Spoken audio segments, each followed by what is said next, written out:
হ্যাঁ বন্ধুরা, কি অবস্থা? সবাই আবার ফেরত আসলাম ভিডিওতে। আপনাদেরকে অসংখ্য ধন্যবাদ আমার সাথে যুক্ত থাকার জন্য।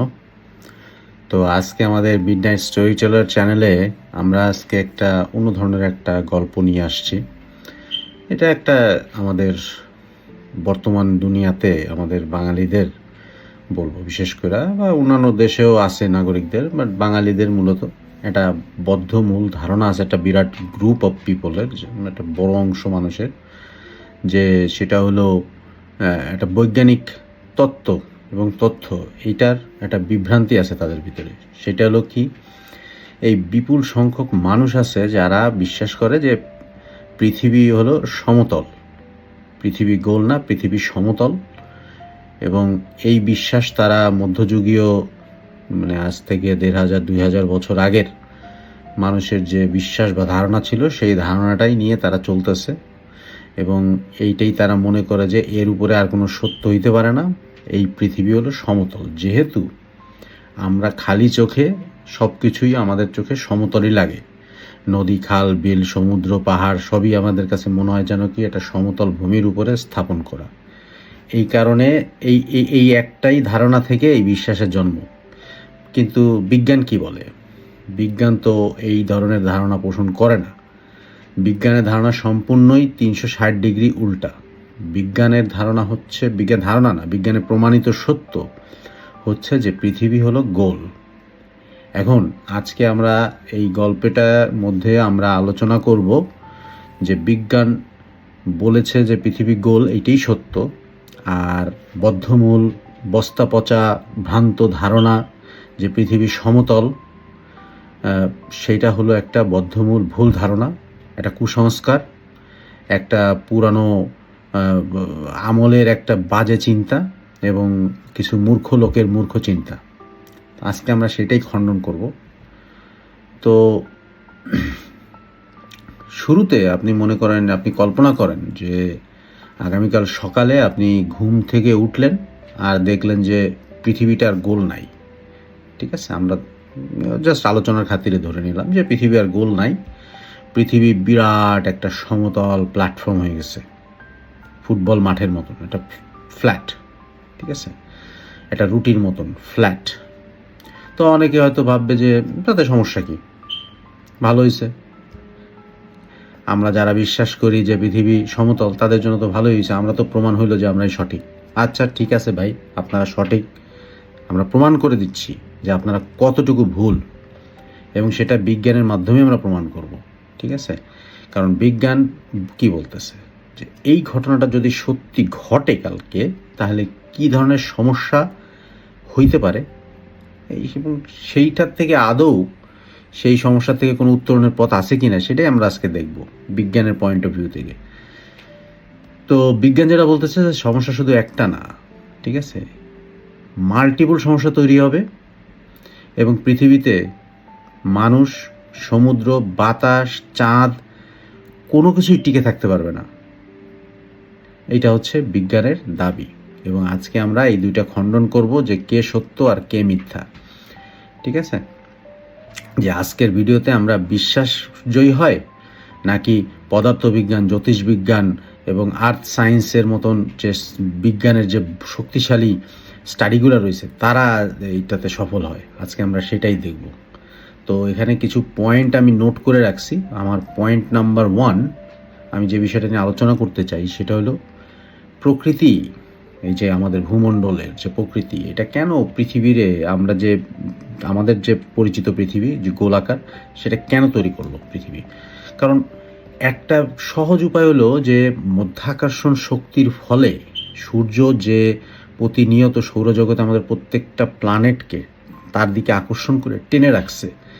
এটার ফলে কি হয়েছে, যে সব পদার্থগুলা, মনে করেন যে পাথর, পানি, বালু, তারপরে অন্যান্য যে সমস্ত ডাস্ট পার্টিকেলগুলো আছে মহাবিশ্বে, এগুলা কেন্দ্রবিন্দুতে একটা জায়গায় সীমাবদ্ধ হচ্ছে এবং ইকুয়ালি বন্টন হচ্ছে।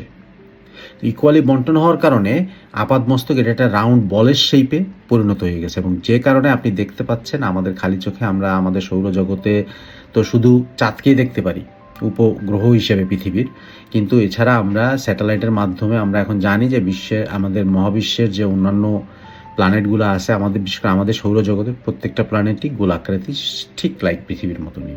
তো এটা একটা কমন আন্ডারস্ট্যান্ডিং বিজ্ঞানে যে মাধ্যাকর্ষণ শক্তির বলয়ে শক্তিশালী সূর্যের আকর্ষণের কারণে এই প্ল্যানেটগুলা গোলাকৃতির হয়েছে।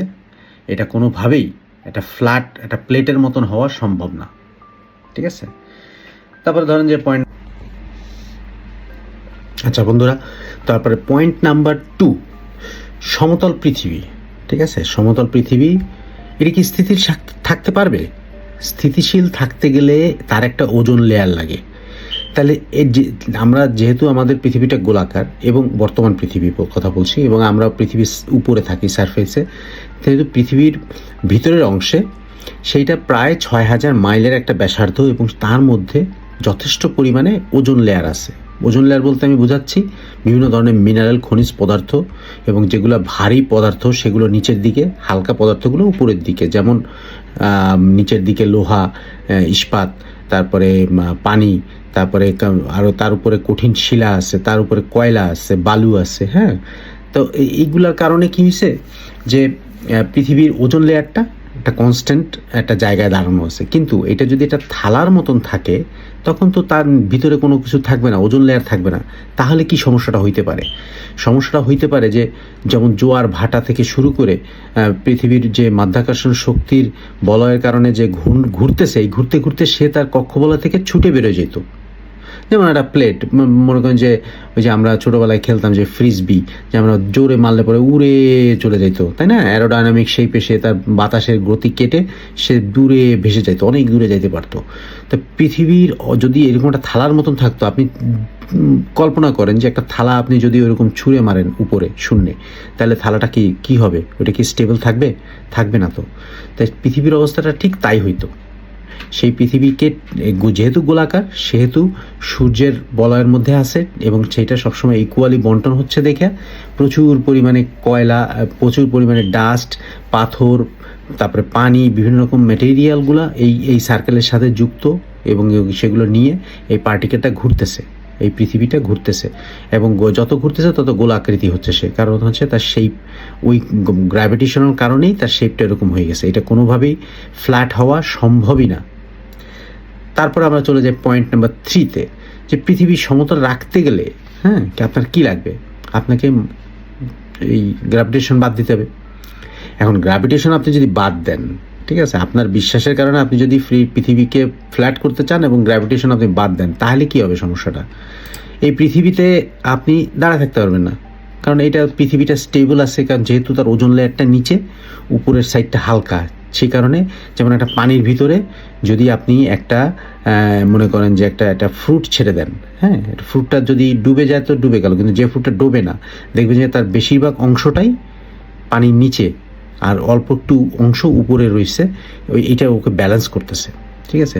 তো সে ঠিক সেরকমভাবে, তাহলে পৃথিবী যদি এটা ফ্ল্যাট হয়, তখন তো সেটা থাকবে না, ওভাবে স্টেবল থাকবে না, ঠিক আছে, আপনি দাঁড়া থাকতে পারবেন না। সেকেন্ড যে সমস্যাটা হবে, এই যে আমরা পৃথিবীতে অপুরন্ত অক্সিজেন আমরা দেখি না, বায়ুমণ্ডলের অক্সিজেনটা আমরা দেখতে পাই না, কিন্তু এটা আমরা উপলব্ধি করতে পারি, আমরা ফিল করতে পারি। আমাদের শ্বাস প্রশ্বাস চলে, মানব জাতির ইতিহাসে যত প্রাণী আছে তারা সবাই অক্সিজেন খেয়ে বাঁচতেছে। এই অক্সিজেনটা থাকতো না ফ্ল্যাট পৃথিবীতে, যদি গ্র্যাভিটেশন না থাকতো, এই অক্সিজেনটা মহাশূন্যে ভেসে যেত, আর তাহলে আপনি কী করতেন? আপনি ব্রিদিং করতে পারতেন না। ঠিক যে কারণে মঙ্গল গ্রহের উদাহরণটা আমরা আনতে পারি। মঙ্গল গ্রহ একটা পারফেক্ট উদাহরণ। আমরা জানি যে সেটা একটা রেড প্ল্যানেট, কিন্তু রেড প্ল্যানেট কেন বলা হয় এটা আমি পরবর্তীতে আপনাকে এক্সপ্লেন করব। বাট মঙ্গল গ্রহে কোনো কোনো জীবের সন্ধান এখনও পাওয়া যায়নি।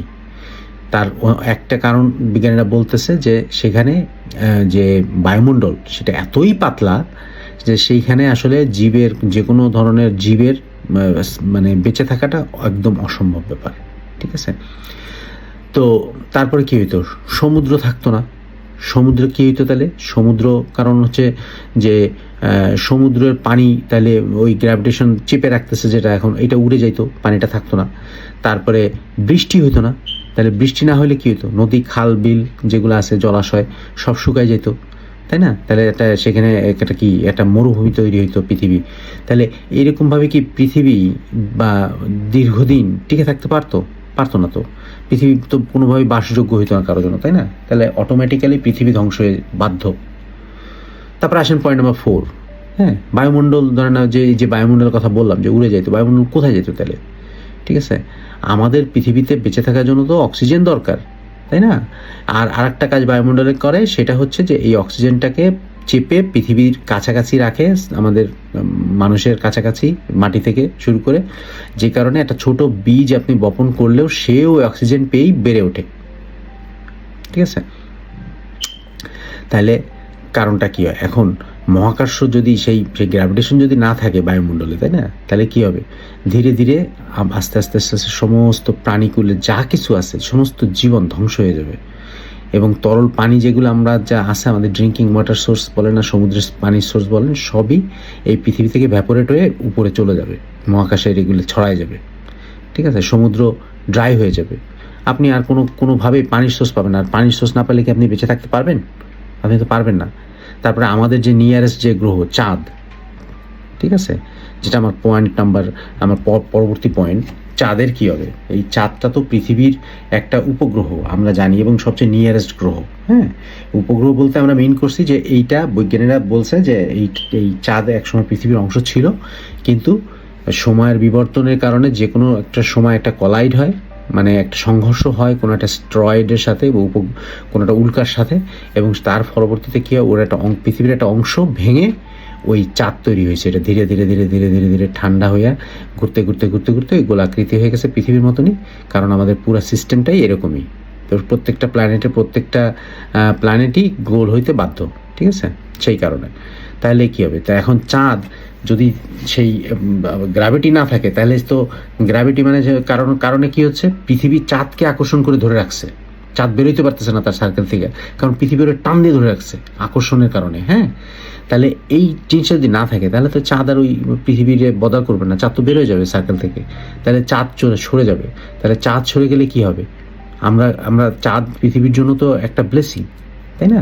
কারণ আমরা জানি কি, আমাদের জোয়ার ভাটা যে দিনে হয়, ঠিক আছে, এইটা হয় হচ্ছে চাঁদের কারণে। আর সেই চাঁদ যদি না থাকে, তাহলে তো কী হবে? ইকোসিস্টেমে একটা বাজে বিরূপ প্রভাব পড়বে না? পড়বে তো, আরও মাল্টিপুল সমস্যা তৈরি হবে। হ্যাঁ, তারপর ধরেন যে পরের পয়েন্টে আমরা যাইতে পারি, পৃথিবীর ভেতরে যে স্তরগুলা, হ্যাঁ, সে যে লেয়ারগুলো আছে সেগুলোর কী হবে?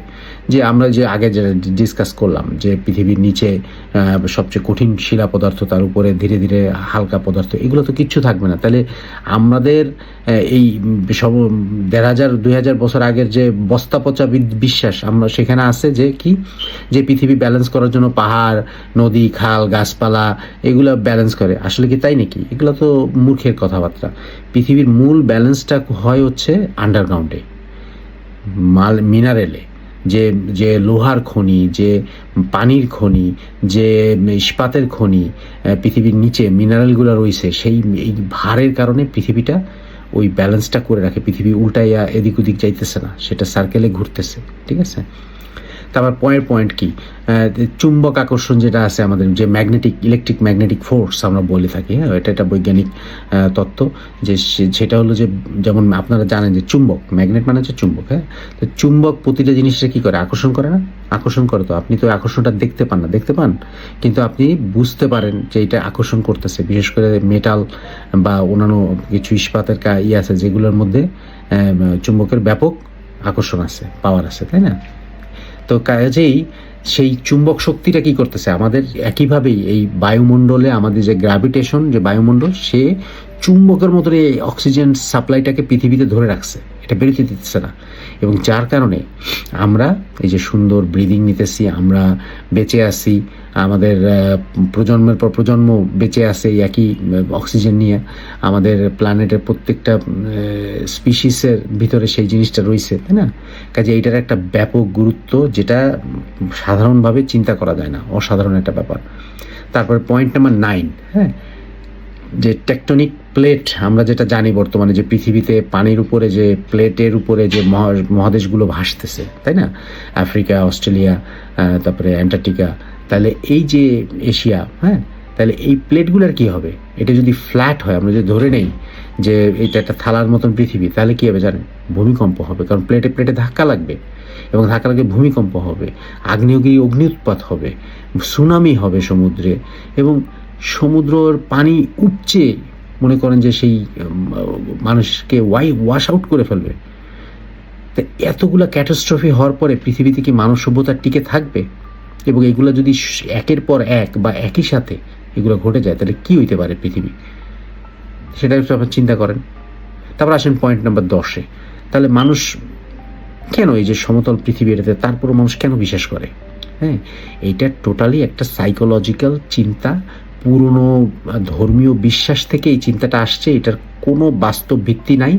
এইটা ওই সময়কার মানুষদের তো ওইরকম জ্ঞান বুদ্ধি ছিল না, ঠিক আছে? তারাই তাদের চিন্তায় যতটুকু চিন্তা করতে পারছে ততটুকুই লেখছে। এইটা কোনো ঐশ্বরিক কিতাবে, কোনো কোথাও কোনো মিরাকেল অমুক সমুক এগুলো কিছুই না। এগুলো মানুষের লেখা ধারণা, যে ধারণাটা আজকে ভুল প্রমাণিত হয়েছে এই কারণেই। কারণ বিজ্ঞান যেভাবে রিসার্চ করে, একটা জিনিস প্রমাণ করে, ধর্ম বা অন্ধবিশ্বাস তো তা করে না। বিজ্ঞানের ভিত্তিটা কি? বিজ্ঞান পর্যবেক্ষণ করে, বিজ্ঞান ওটাকে পরীক্ষা করে, বিজ্ঞান ওটাকে অঙ্ক দিয়ে মিলায়, বিজ্ঞান ওটাকে আবারও পুনরায় রিসার্চ করে। প্রয়োজনে সেই স্যাটেলাইটে, সেই স্পেসে গিয়ে তারা অবজার্ভ করছে জিনিসটা, ফিজিক্যালি দেখছে স্যাটেলাইটের মাধ্যমে, তারা ক্যামেরা দিয়ে দেখছে জিনিসটারে, এবং তারপরে তারা কনফার্ম হয়েছে জিনিসটা। কিন্তু বিশ্বাসের তো এর কোনো যুক্তি নাই, ঠিক আছে?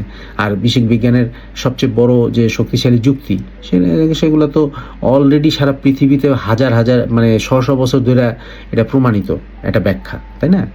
আমরা জানি যে পৃথিবীর আকৃতি কী, গ্রহের কক্ষপথ কী, চাঁদের গতি কী, জোয়ার ভাটা কেন হয়, উপগ্রহের কক্ষপথগুলো কীভাবে চলে, মহাকাশ যানে তারা কীভাবে যায় দেখছে ঘুরে ঘুরে সব কিছু, তারপরে গ্রহ তৈরি হওয়ার যে প্রক্রিয়া, এগুলো তো আমরা জানি সব কিছু। তাহলে আমরা সর্বশেষ ভাই কি বলতে পারি? আমরা কোন কোন কনক্লুশন আসতে পারি যে পৃথিবী, ঠিক আছে, যে আসলেই কি পৃথিবী একটা ফ্ল্যাট, বা এটা আদৌ হওয়া সম্ভব? পদার্থবিজ্ঞান, জ্যোতিষবিজ্ঞান, হ্যাঁ, তারপরে আপনার আর্থ সায়েন্স, এগুলো কোনোটাই এই সাপোর্ট করে না, ঠিক আছে? আর কারণ তাহলে আজকে আমাদের যে পৃথিবী, যে আমরা যে পরিচিত জানি, যে বাতাস, সমুদ্র, চাঁদ, জোয়ার ভাটা, তারপরে চুম্বকের শক্তি, আমাদের জীবন, এর কোনো অস্তিত্ব কোনোভাবেই টিকে থাকতে পারবে না যদি এটা ফ্ল্যাট হয়। কাজেই এটা কোনোভাবেই সম্ভব না। এই ধারণাটা যতই জনপ্রিয় হোক, এটা আসলে একটা বদ্ধমূল ভুল ধারণা। আপনারা কোনোভাবেই এই ধারণায় বিশ্বাস করতে পারেন না, আপনারা করবেন না। আপনারা বিজ্ঞানে যে ধারণা প্রমাণিত সত্য সেটাতেই বিশ্বাস রাখেন, এবং সেটাই সত্যি। আর এই ধর্মবিশ্বাস বা যে অন্ধবিশ্বাস, এটা মিথ্যা, ঠিক আছে? আমি আপনাদেরকে ধন্যবাদ জানাতে চাই আমার সঙ্গে এত সময় থাকবার জন্য। আমি আমার ভিডিও ডেসক্রিপশন বক্সে আমি সমস্ত রেফারেন্সগুলো দিয়ে রাখবো। আপনারা যদি এটা ফার্দার যাচাই করতে চান আমার কথাগুলো, বা আপনারা যদি ফার্দার স্টাডি করতে ইন্টারেস্টেড থাকেন, সেখান থেকে লিঙ্ক নিয়ে আপনারা করতে পারবেন। অসংখ্য ধন্যবাদ। আর শেষ করার আগে একটু কথা বলে রাখি, আমার এই চ্যানেলটা নতুন চ্যানেল, আপনারা দয়া করে সাবস্ক্রাইব করবেন, শেয়ার করবেন, লাইক দেবেন, এবং আপনাদের যদি কোনো কিছু জানার থাকে আপনারা কমেন্ট করবেন।